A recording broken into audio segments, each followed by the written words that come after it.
Shalom, selamat pagi saudara-saudara.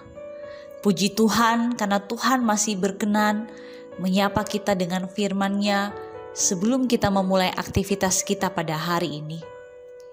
Saudara-saudara, saya yakin bahwa setiap kita punya respons tertentu untuk suatu berita yang kita dengar. Mungkin banyak di antara kita yang merasa takut sekali ketika mendengar berita bahwa virus corona sudah menyebar di lokasi di mana kita tinggal. Tapi juga ada sebagian orang yang justru menganggap berita tersebut hanyalah omong kosong belaka. Seorang bapak di daerah Sulawesi Tenggara viral dengan videonya di bulan Maret tahun 2020 yang mengatakan bahwa virus corona tidak ada. Itu omong kosong dan dia tidak takut dengan itu. Saudara-saudara, bukti apa lagi yang diperlukan untuk dapat meyakinkan orang-orang seperti ini bahwa ini bukanlah berita omong kosong?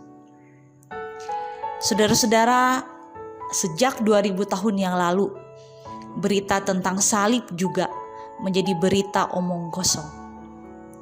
Bagi orang-orang Yahudi, salib bukanlah berita heroik. Itu berita memalukan yang ditunjukkan dengan ketidakberdayaan dan kekalahan dari seorang yang mengaku dirinya Mesias.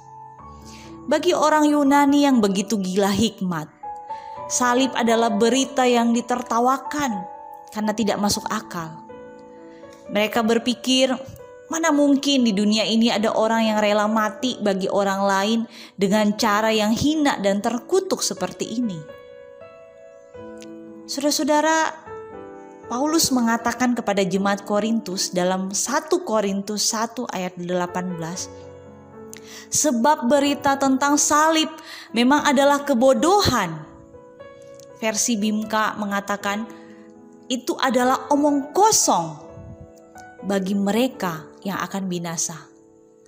Tetapi bagi kita yang diselamatkan, pemberitaan itu adalah kekuatan Allah. Saudara-saudara, orang-orang yang belum diselamatkan dan menuju kebinasaan memang sulit untuk mengerti tentang salib. Karena mereka sebenarnya menganggap remeh tentang dosa dan merasa tidak butuh diselamatkan. Mereka merasa hidup mereka baik-baik saja, sehingga tidak ada ganjaran hukuman yang harus diterima. Namun sebaliknya, bagi orang yang telah diselamatkan, berita tentang salib justru menjadi berita yang heroik, berita yang mengagumkan. Karena salib menunjukkan betapa bijaksananya Allah, sehingga masalah dosa dapat diselesaikan dengan kasih dan kuasanya yang sangat besar. Saudara-saudara, sebenarnya yang bodoh dan omong kosong bukanlah berita salib itu. Tapi yang bodoh adalah orang yang tidak peduli, bahkan meremehkan berita salib yang pernah dia dengar, bahwa Yesus mati menyelamatkannya dari hukuman dosa dan Yesus bangkit dan menang pada hari yang ketiga. Saudara-saudara, jangan sampai setiap tahun kita memperingati kematian dan kebangkitan Yesus dan beritanya terus kita dengar, namun kita tidak peduli dengan itu. Bagi kita yang telah mempercayai berita salib ini, menerimanya dengan iman, apakah berita salib ini terus bergaung di hati kita? Jangan sampai kita begitu akrab dengan salib, bahkan kita mungkin menggunakan aksesoris salib, namun kuasa salib itu tidak mengubah hidup kita hari demi hari. Paulus mengatakan demikian dalam Galatia 2 ayat 19-20. Sebab aku telah mati oleh hukum Taurat untuk hukum Taurat, supaya aku hidup untuk Allah. Aku telah disalibkan dengan Kristus, namun aku hidup.